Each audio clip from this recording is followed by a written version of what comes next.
오늘은 이해할 수 없는 상황 돌파하기, 이해할 수 없는 상황 돌파하기라는 제목으로 하나님 말씀 증거하도록 하겠습니다. 예수님의 육신의 아버지가 요셉이고 육신의 어머니가 마리아죠. 육신의 아버지 요셉. 성탄절이 되면 이 마태복음 1장의 말씀을 많이 살피는데 대개 이게 성탄 메시지에 묻혀가지고 요셉의 믿음에 대해서는 간과하기 쉽습니다. 오늘은 요셉의 믿음이라는 관점에서 이 말씀을 한번 살펴봤으면 좋겠습니다. 18절 보십시오. 예수 그리스도의 나심은 이러하니라.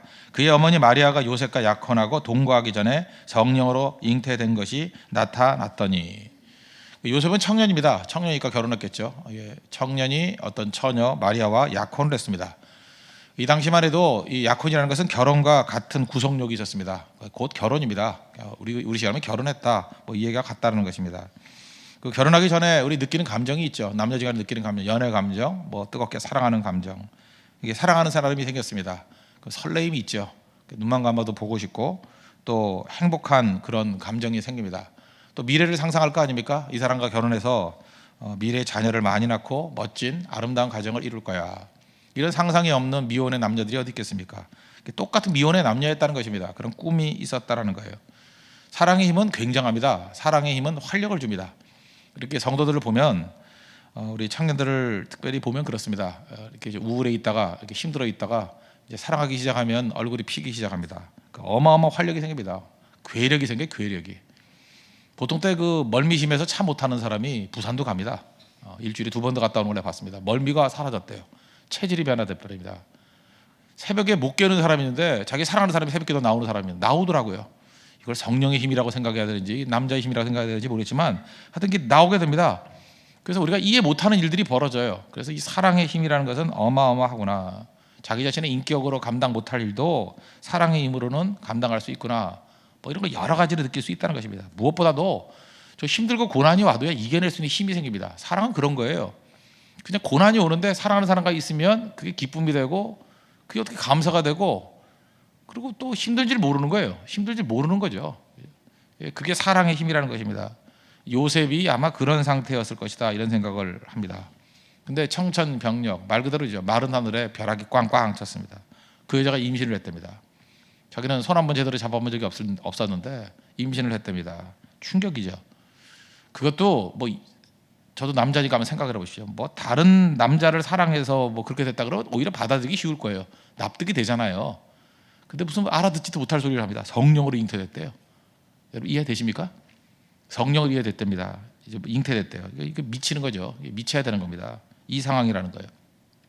이때 요셉의 태도, 저는 믿음의 태도라고 생각합니다. 믿음은 성경은요, 이렇게 관념적으로 신학적으로 믿음을 정의한 부분이 그렇게 많지 않습니다. 믿음이 뭐냐? 그러면 다 행동언어로 묘사합니다. 믿음으로 엎드렸다, 믿음으로 용서했다, 믿음으로 향유를 부었다. 다 믿음을 이렇게 행동으로 묘사해요. 행동언어로. 저는 요셉도 이 행동언어로 그의 믿음을 묘사했다고 생각을 합니다. 이 요셉의 믿음을 통해서 우리 인생, 크게는 우리 인생, 또 작게는 우리 다음 주에 떠나게 될 고성선교 때 우리가 어떻게 믿음으로 대응해야 될지를 우리 붙드는 우리 은총의 시간이 되기를 바랍니다. 3가지인데 첫째는 요셉의 믿음이 어떤 믿음이냐? 조용히 허물을 덮어주려 했다. 다시 말해서 허물을 덮어주는 믿음이었다는 것입니다. 이 귀중한 믿음입니다. 19절 보십시오. 그의 남편 요셉은 의로운 사람이라 그를 드러내지 아니하고 가만히 끊고자 하여. 우리 아시죠? 당시에는 간음, 또 특별히 처녀가 임신했다 그러면 돌로 쳐서 죽일 일입니다. 그래도 되는 일이에요. 왜? 율법 시대이기 때문에. 그런 식으로 처절한 시대였다는 것입니다. 만약에 이 남녀지간에 배신감 느끼는 거 아니에요.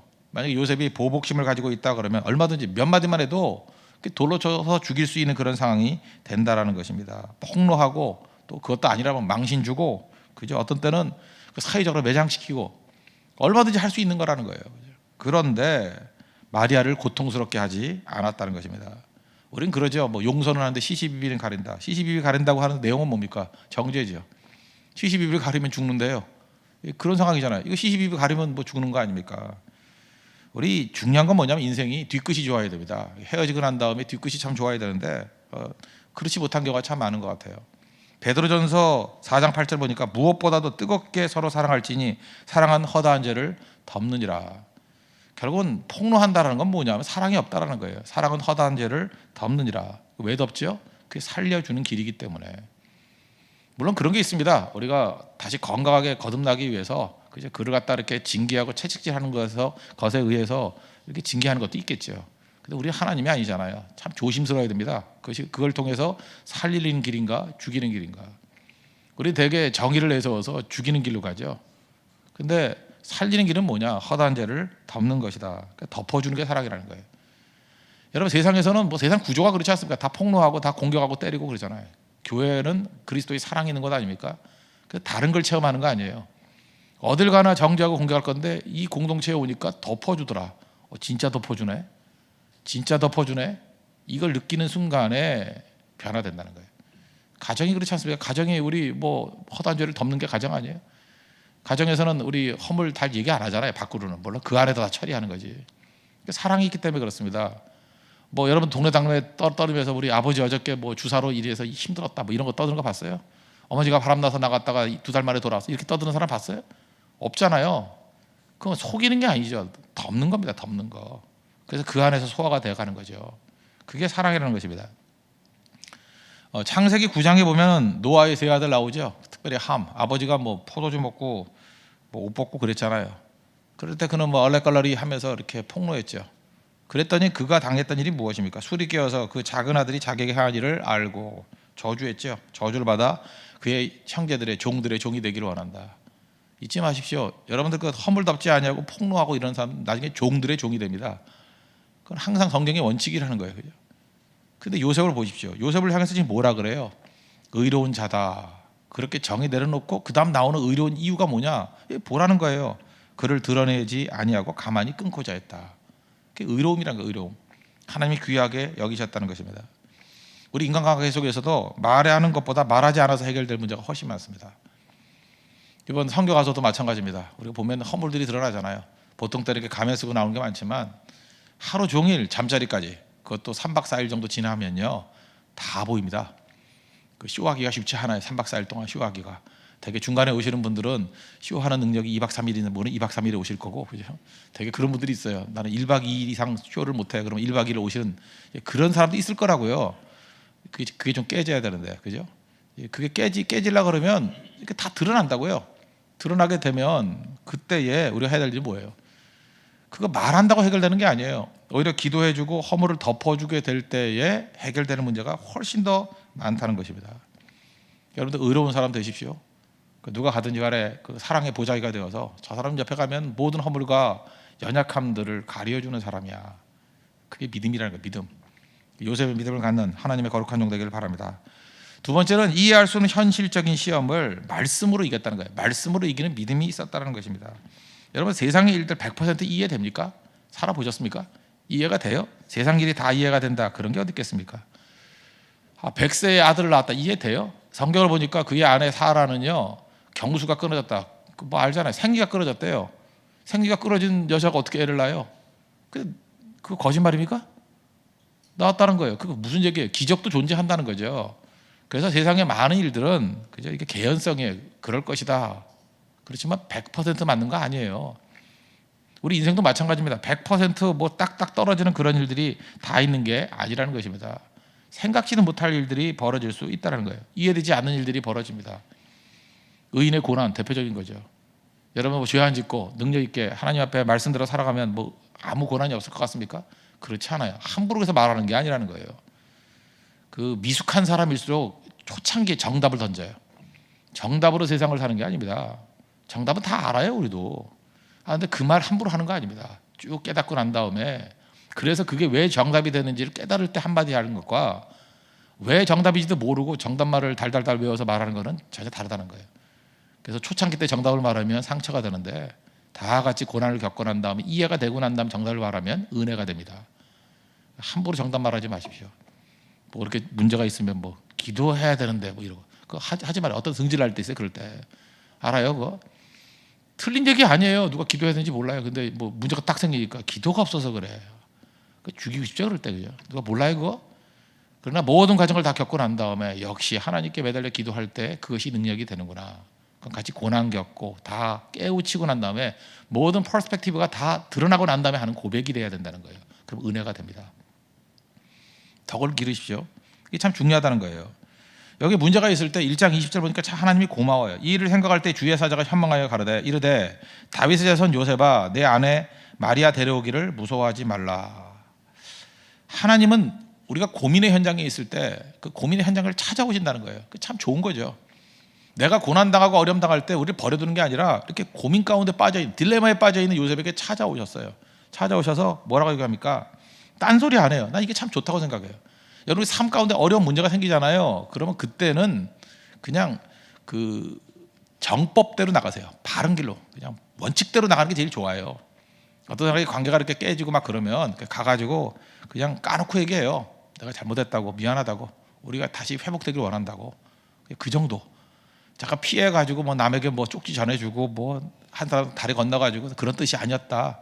되게 그 중간에 말 전하는 사람이 자기에게 유리하게 말을 다 전해버려요. 문제가 되거든요. 그냥 만나서 얘기하면 돼요. 미안하다. 지금 문제가 생겼을 때 하나님께서 우리 같은 그러죠. 뭐 은혜로 살아라, 감사하며 살아라, 뭐 하나님의 고난은 아리까리하다, 뭐 이렇게 설명 안 하고 지금 누구 때문에 고민하고 있어요? 마리아 때문에 고민하고 있잖아요. 그럴 때 정확하게 얘기하잖아요. 마리아 데려오기를 무서워 말라. 사실 이 메시지는 받기 쉬운 메시지가 아닙니다. 그렇잖아요. 성령으로 잉태했다. 그렇지만 그 마리아를 데려라. 받아들이기 쉬운 메시지는 아닌데 우리 인생도 그럴 때가 되게 많아요.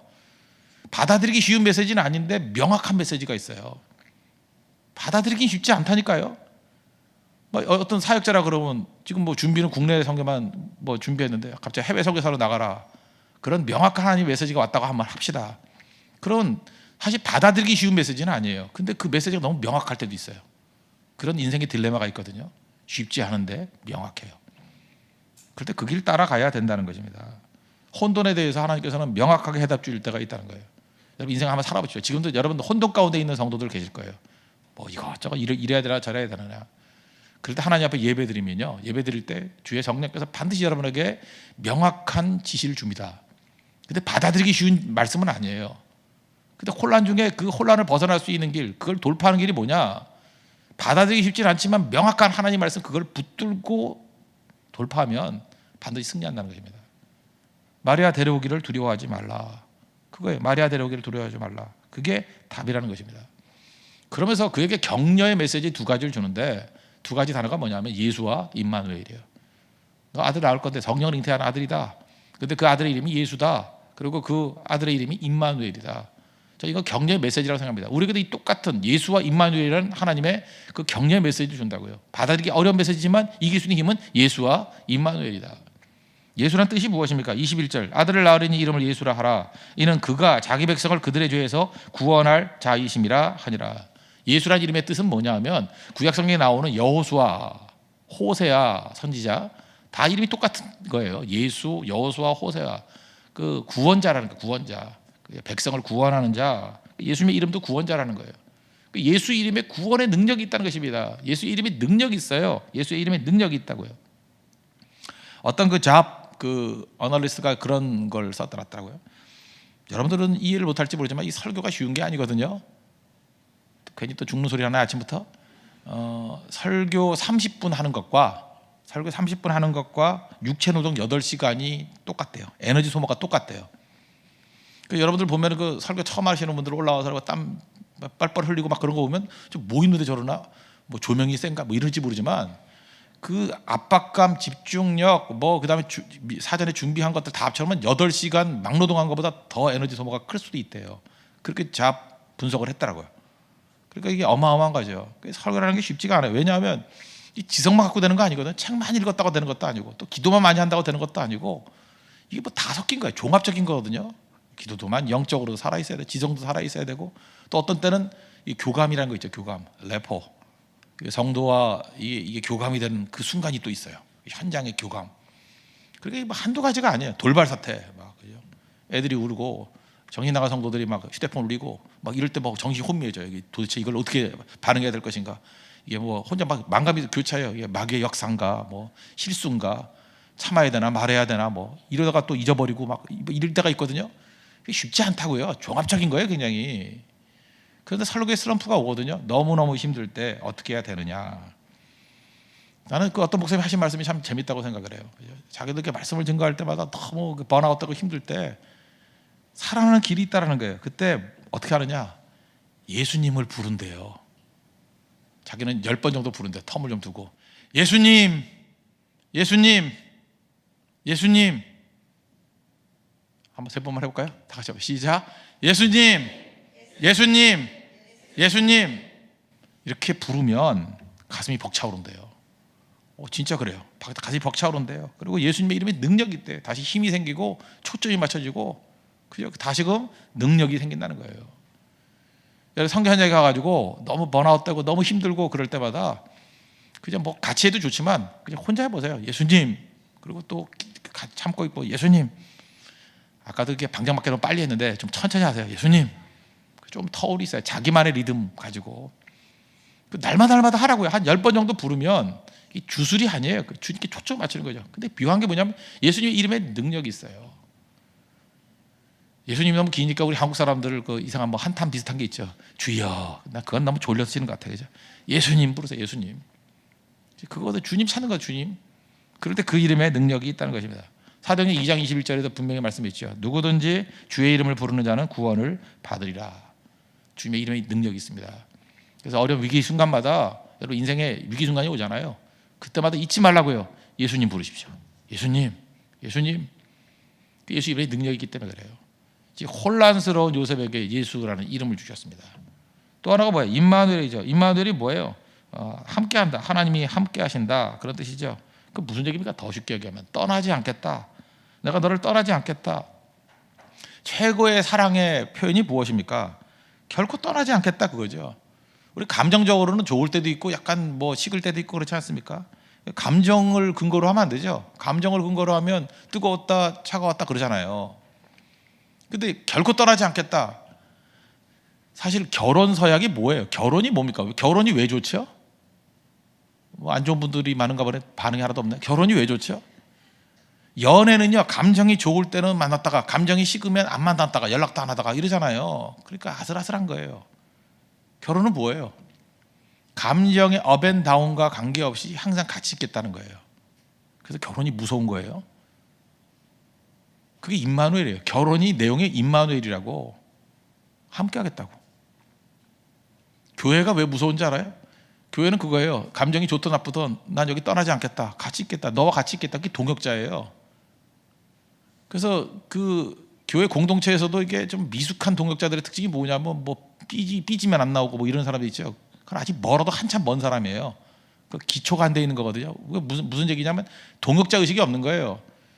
감정에 관계없이 떠나지 않겠다요. 내가 너와 함께 일하겠다는 거예요. 너와 함께 동행하겠다. 그게 동지라고, 동지적 결합이거든요. 그래서 여러분들 그 연애하는 게 피곤해지는 이유가 뭐예요? 감정상의 기복에 따라서 만났다 안 만났다 하니까 그건 굉장히 미약한 구조라고. 근데 감정에 관계없이 무조건 함께 하겠어요. 그때부터 결혼 단계 정도 수준의 신뢰가 생기는 거예요. 그거 굉장히 필요한 겁니다. 그건 굉장히 중요한 거예요. 중마고우가 뭡니까? 뭐 싸우든 안 싸우든 우리는 절대로 떠나지 않아. 그게 중마고우죠. 근데 뭐 좋을 때 만나고 싫을 때 떠나고 그건 거래죠, 거래. 그래서 나이 들어서는 친구가 안 생긴다는 이유가 뭐냐면 되게 거래적인 관계가 많기 때문에 그렇다는 거예요. 어렸을 때 친구는 싸워도 헤어질 수가 없잖아요. 그죠? 그런 것들, 그게 중요하다는 것입니다. 하나님이 우리에게 약속을 주세요. 임마누엘. 그래서 임마누엘 또 다른 말이에요. 내가 너희 친구가 되겠다는 거예요. 중마고우야, 안 떠나. 하나님 결코 우리를 떠나지 않습니다. 여러분 믿습니까? 이거 붙들어야 돼요. 예수님 이름 부르고 임마누엘 불러야 돼요. 하나님 우리가 함께 하신다. 이 자리에 함께 계신다. 우리 차정도 만들었잖아요. 에베네셀의 하나님, 임마누엘의 하나님, 여호와 이레의 하나님. 그 차이 힘 있잖아요, 그죠? 과거는 에베네셀이고 현재는 임마누엘이고 미래는 여호와 이레인데 뭐가 걱정이 돼요? 하나님은 결코 떠나지 않는 거죠. 과거, 현재, 미래 떠나지 않는다는 거죠. 그게 하나님의 약속이라는 것입니다. 최고의 사랑은 떠나지 않는다. 지금도 마찬가지예요. 최고의 사랑은 옆에 있어주는 겁니다. 그래서 이렇게 새벽기도 나온 사람이 저는 제일 고마워요. 고마운 이유가 뭐예요? 안 떠나잖아요. 이렇게 남아있잖아요. 이메일로 이 교회를 위해서 뼈를 묻겠다. 뭐 묻을 데도 없는데, 그죠? 지가 유병원이에요. 왜 어디 묻어 묻기는, 그죠? 뼈를 묻겠다. 뭐 백골이 될 때까지. 백골 필요 없어요. 살아있는 사람이 필요하지. 제가 뭐 에스겔 선지자예요. 뭐 뼈를 뭐 군대 만들 수도 없고, 그죠? 그런 소리 하지 말라고, 그런 소리, 그죠? 목사님을 사랑한다느니 뭐니 별소리 다 해. 그리고 예배는 안 나와. 엎어져 잠만 자고 열받죠, 그죠? 그러나 아무 표현도 없어요. 뭐 인사해도 인사도 잘 안 받고, 뭐 나가면 그냥 밥이나 먹고. 그러나 새벽에도 열심히 나와 있는 분들이 제일 귀한 거예요. 옆에 있는 사람들. 여러분 옆에 있는 사람 인사 나누세요. 옆에 있어서 참 귀하시군요. 인사 나누세요. 당신이 임마누엘입니다. 그거에 바로 임마누엘의 축복, 이게 제일 중요하다는 것입니다. 그래서 바보들의 특징은 뭐냐면 옆에 있는 사람을 무시하고요, 뭐 멀리 있는 사람, 떠난 사람을 그리워하는 바보들이 있어요. 아닙니다. 옆에 있는 사람이 귀중한 거예요. 함께 있는 사람이 귀중한 거예요. 우리 임마누엘의 축복, 하나님께서 우리와 함께 하신답니다. 예수와 임마누엘, 이것이 말씀 붙들고 돌파하려는 사람에게 주신 축복이었다는 것입니다. 세 번째로는 그의 믿음은 어떤 믿음이냐, 현실에서 순종하고 대가를 치르는 믿음이라는 거예요. 순종의 대가를 지불하는 믿음. 24절 보십시오. 요셉이 잠에서 깨어 일어나 주의 사자의 분부대로 행하여 그의 아내를 데려왔으나, 참 중요하죠. 잠에서 깼다, 현실로 돌아왔다는 거죠. 아마 꿈속에서 이게 말씀을 들었는가 봐요. 마리아가 임신한 건 현실이죠. 이 꿈속에서, 뭐 꿈이라고 말하는 건 하나님의 계시가 있는 꿈입니다. 우리가 하나님 말씀 들을 때 얼마나 좋아요. 말씀을 들을 때, 뭐 부흥회 같은 때, 아니면 선교 현장에 갔을 때 막 뜨거워집니다. 뜨거워지는데 이제 현실로 돌아오면 힘들죠. 뭐 대만 선교 가서 하나님의 능력을 체험하고 난 다음에 뭐 세상을 다 뒤집어 엎을 것 같아요. 와서 보니까 장사한데, 그죠? 만나 보니까 어머니의 핍박은 더 심해. 그죠? 만나 보니까 현실이 만만치가 않아. 돈은 하나도 없어. 지금 요셉의 믿음이 그거라는 거예요. 현실로 돌아왔을 때도 못 들었다는 거예요. 기도할 때는 믿어지는데, 지금도 그렇죠. 기도할 때 다 믿어지죠. 근데 교회 밖 문턱만 나가는 순간에 현실과 부딪힐 때는 하나도 안 믿어지는 사람도 있을 거예요. 그건 믿음이 아니라는 거죠. 요셉은 어땠습니까? 현실에 돌아와서 붙들더라는 거예요. 현실에서요, 우리가 이 말씀의 세계 속에 있다가 현실 속에 들어와서 제일 힘든 건 뭐냐? 자존심입니다. 자존심 때문에 못해요. 요셉이 그 임신한 여자 데려오는 거 자기 자존심 상하지 않았을까요? 자존심 무너지지 않으면 이거 받아들이기 힘들어요. 그 야이로라는 사람이 있죠. 야이로 회당장입니다. 예수님께 나오는 거 쉽지 않았어요. 어떻게 나왔죠? 딸이 죽게 될 병에 걸리니까 오잖아요. 우리 인생 가운데 자존심 무너지지 않고는 순종이 불가능할 때가 굉장히 많다는 것입니다.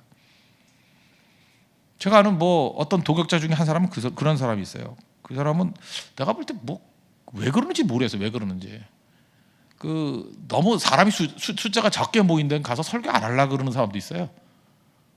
난 그 이해를 못 하겠어요. 그래서 뭐 5명 있으면 어떠고 10명 있으면 어떠나. 근데 그게 자기 자존심이래요.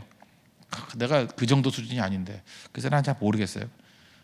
뭐 그렇게 많이 알려진 사람도 아닌데, 그죠? 자기가 되게 그런 게 많은 것 같아요. 그 있을 수 있죠. 있을 수 있죠. 내가 누군데 나를 무시하는 거야. 근데 그렇지 않아요. 제가 있잖아요. 낮아지면 낮아질수록 더 넓게 갈 수 있잖아요. 저는 하나님 앞에 그걸 붙들려고 그럽니다. 오히려 한 명 있을 때 충성을 다해야죠. 한 명 있을 때 1000명 같이 보고 10,000명 같이 보고 준비하고. 그렇죠. 그래야 그 능력이 있는 거죠. 또 많으면 쉬워요. 오히려 숫자가 많으면 쉽다니까요. 사람에게 은혜 받아요. 사람들이. 그 쉽다고. 진짜 어려운 게 뭐냐면 좀 환경이 어려울 때 하는 게 더 힘든 거라고. 그때 그 붙들어야죠. 근데 그것도 사실 자존심을 뛰어넘어야 돼요. 이번에 여러분들 고성선교 가기를 머뭇거리는 사람 가운데 자존심 때문에 못 가는 사람이 있을 거예요. 나를 무슨 뭐 감투를 하나 맡겼으면 내가 갈 건데, 내가 누군데, 나 아무것도 없이 그냥 평교인으로는 못 가. 나 팀장 시켰으면 갈 건데, 이거 봐라, 저거 별것도 아닌 것들이 팀장이라고 얼쩡얼쩡 대는데 내가 거기 가서 왜 하냐? 나는 교회를 지킬게요. 일부러 큰 소리 그런 사람이 있어요. 선교 열심히 하세요. 전 교회를 지킬게요. 그게 뭐냐면, 왜 나 팀장 안 시켜줬어요? 그 얘기 똑같은 거라고. 내가 다 알아요. 그래서 아이고 잘났다 그래. 그럼 바보 같은 짓 하지 마십시오. 그 자존심을 어떻게 해야 되느냐? 하나님이 깨트려 주신다고. 결국 신앙의 모든 부분은 다 깨지는 겁니다. 예수님이 자존심 제일 많이 깼죠. 빌립보서 2장 5절 보니까 너는 이 마음 품으라 그리스도 예수의 마음이니, 그건 근본 하나님의 본체시래요. 하나님이시래요. 근데 하나님과 동등됨, 이퀄러티, 이걸 다 포기해버리고 자기를 비워 종의 형체가 되었고 사람같이 되었고, 사람 중에 제일 밑바닥인, 그죠? 죽는 것, 죽기까지 복종하셨으니 십자가에 죽으셨다. 낮아지고 낮아졌다. 그랬더니 그게 믿음이라는 거예요. 하나님이 다시 높여주죠. 지극히 높여 모든 이름 위에 뛰어난 이름을 주사, 하늘에 있는 것들, 땅에 있는 것들, 땅 아래에 있는 것들, 하늘, 땅 밑에 있는 것들, 모든 무릎을 예수의 이름에 꿇게 하시고, 그 다음에 모든 입에 예수 그리스도를 주라 시인하여 하나님께 영광을 돌리겠다. 그 빌립보서 2장 5절부터 11절까지는 암송하시오. 이건 암송 구절이에요. 암송. 이건 초대교회 찬송가였어요. 또 우리 작곡하시는 자매들인데 이거 찬송가로 좀 만드세요. 찬송가. 이거 너무 쉽잖아요. 빌립보서 2장 5절부터 11절. 그냥 있는 그대로 이 초대교회 찬송가였다고. 낮아졌더니 높아졌다. 우리도 예수님 길 따라간다 그러면 빌립보서 2장 5절부터 11절까지 그 모습이야. 낮아지고 올라가는 거. 그러니까 올라가는 건 2절이니까 2절 잘 부르지 말고 그건 하나님의 소관이고 우리는 낮아지는 거야죠. 낮아지고 그 길을 가야 된다는 것입니다. 어떤 그 외국에서 유학하셨고 자기 딴에는 이제 잘 나가는 분이었다는 분이 어떤 한국에 있는 그 어떤 큰 교회에 부임을 했대요. 부목사로. 그랬더니 거기서는 잘 나가는 사람이어서 항상 인기 좋으니까. 근데 목사님들 많잖아요. 큰 교회는. 그 중에 원오브가 되더라고요. 원오브 목사들 이렇게 되더라고요. 원오브 목사들. 자기를 주차 관리를 시키더래요. 열받더래요. 내가 누군데, 그죠? 내가 아이비리그 나온 사람인데, 뭐 이런 거, 내가 누군데, 괜히 불편하다는 거예요. 그죠? 하긴 하는데, 막 언제 뭐 다른 자리 없나, 뭐 다시 미국 갈까, 뭐 별 생각 다 들고, 내가 주최하는 사람인가. 그런데 이 사역자들도요, 이게 힘든 게 두 가지입니다. 일이 너무 없어도 힘들어요. 그래서 너무 무시하면 일을 안 줘요. 그래서 아무것도 할 일이 없는 것도 이것도 힘든 일이에요. 또 하나가 뭔지 아시죠? 일이 너무 많은 것도 힘든 거예요. 일주일 동안 설교를 16번 정도 해야 될 사역이 있었대요. 뭐 신방부터 시작해서 너 일이 너무너무 많더라는 거예요. 설교 준비하면 끝내고 이 컨베이어 벨트가 똑같잖아요. 준비하면 없어지고 미치는 거죠. 생산은 16개를 못 하는데 일주일에 16개씩 막 소화를 해야 되니까 너무너무 힘드니까 이분 표현이 그래요. 자기 목소리가 자기 귀에 너무 들려서 지겹더래. 그 소리 듣고 나니까 우리 성도들이 얼마나 저를 지겨워할까. 지겹죠. 너무 소리 들으니까. 그죠? 안 들어요? 안 그래요? 고맙습니다. 그 얘기를 원했어요. 내가 자기 소리가 자기 귀에 지겨울 정도로 했다라는 거예요. 그러니까 번아웃 되는 거죠. 녹초가 돼 버리는데 그러고 난 다음에 설교를 좀 줄이고 주차 봉사를 했더니 그게 너무 기쁘더래요. 그렇지. 그때부터 기쁨이 되더래. 기쁨이 녹초가 되더니만 설교 16번 하고 막 이게 정신이 없더니만 이제 그 잠깐 쉬고 이제 주차부에 가서 주차 관리하려 했더니 할렐루야 아멘이 나오더라는 거예요. 그렇지 이게 내 사명이지. 그때부터 웃어가면서 한마디 한마디를 메시지를 준비해가면서 주차 관리했다는 거예요. 하나님께서 그 사람을 깨트린 거죠. 자존심을 깬 거죠. 자존심이 깨지니까 너무 기쁨을 할 수 있는 거죠. 자존심을 깨지 않고 일을 맡기면요 뭐든지 짜증나요. 힘든 거고 섭섭하고 그거 깨져야 됩니다. 박살이 나야 돼요. 요셉의 믿음의 특징은 바로 거기에 있었습니다. 그는 자존심을 깨버리고 말씀 앞에 현실 앞에 순종하잖아요. 25절 보십시오. 아들을 낳기까지 동침하지 아니하더니 결혼해서 이게 쉬운 일이 아니라는 거 아시죠? 대가를 지불했다. 코스트를 지불했다. 그리고 기다리잖아요. 요셉은 보통 사람입니다. 평범한 사람이에요. 근데 이렇게 믿음의 반응을 하니까 하나님의 능력이 그의 삶 가운데 임해서 하나님의 수준의 일들을 감당해내지 않습니까? 다음 주 고성성교입니다. 우리도 이 믿음 붙들어야 된다고 생각합니다. 성교 가기 전 현장에 가서 또 갔다 와서 이해할 수 없는 상황이 계속 옵니다. 우리 인생 가운데 잠깐만 나 이해할 수 없어. 그런 소리 하지 말아요. 인생 자체가 이해할 수 없어요. 이해할 수 없는 상황이 계속 온다. 그 돌파해 나가기 위해서 필요한 건 믿음인데 이해할 수 없을 때 해야 될 일이 뭐냐? 일단 보이는 허물들을 덮어주십시오. 그게 믿음이에요. 보이는 허물들을 덮어주는데 믿음을 쓰는 거예요. 믿음은 뒀다 뭐 할 거예요? 허물 덮어주는 데 쓰는 거예요. 내가 믿음을 주셨구나. 그러므로 나는 허물을 덮어줘야지. 이런 사람이 막 나오면 그 천국 돼요. 허물 덮어주기. 그 다음에 이해할 수 없을 때 다 이해하려고 그러지 말고 이해할 수 없으니까 이해가 안 되는 거죠. 그때마다 명확한 하나님 말씀을 주신다고. 그냥 점점으로 줘요. 상황은 이해할 수 없는데 명확한 하나님 말씀을 툭 던져준다고. 그러면 무조건 그 말씀 붙들고 가라고요. 그러면 주님께서 우리에게 주신 위로가 뭐예요? 예수와 임마누엘이니까 예수님 이름 부르면 그때마다 능력을 주시고 임마누엘 그러면 이해 못해도 하나님 함께 하신다는 거예요. 그 상황 속에서 이길 수 있죠? 그렇게 승리하는 거예요. 예수와 임마누엘. 그리고 마지막 세 번째 단계에서는 현실로 돌아옵니다. 이제 현실. 반드시 대가를 치르는 거예요. 믿음이 생긴다고 뭐 만사 형통 뭐 다 풀리고 뭐 이런 거죠. 잠자리가 어려서 기도했더니 하나님께서 호텔을 끊어주시고 그럴 일 없어요. 아무리 기도해도 계속 잠자리는 그 잠자리예요, 그죠? 그런데 묘한 게 그 잠자리가 편안해질 거예요. 그럴 수는 있어요. 그 잠자리가 너무 그리워질 거예요. 그 잠자리가 너무 재밌어질 거예요. 그렇게 만드시지 그 자리를 변화시키진 않아요. 하나님 도깨비 방망이 아니고. 또 이러다가 또 변하면 어떡하지? 하여튼 모르죠. 하여튼 간에 그게 믿음이란 믿음. 우리가 필요한 게 무엇입니까? 요셉의 믿음입니다. 요셉의 믿음 가지고 현실 속에서 또 성경 현장 속에서 능히 승리하는 하나님의 종 되기를 축원합니다. 기도하겠습니다.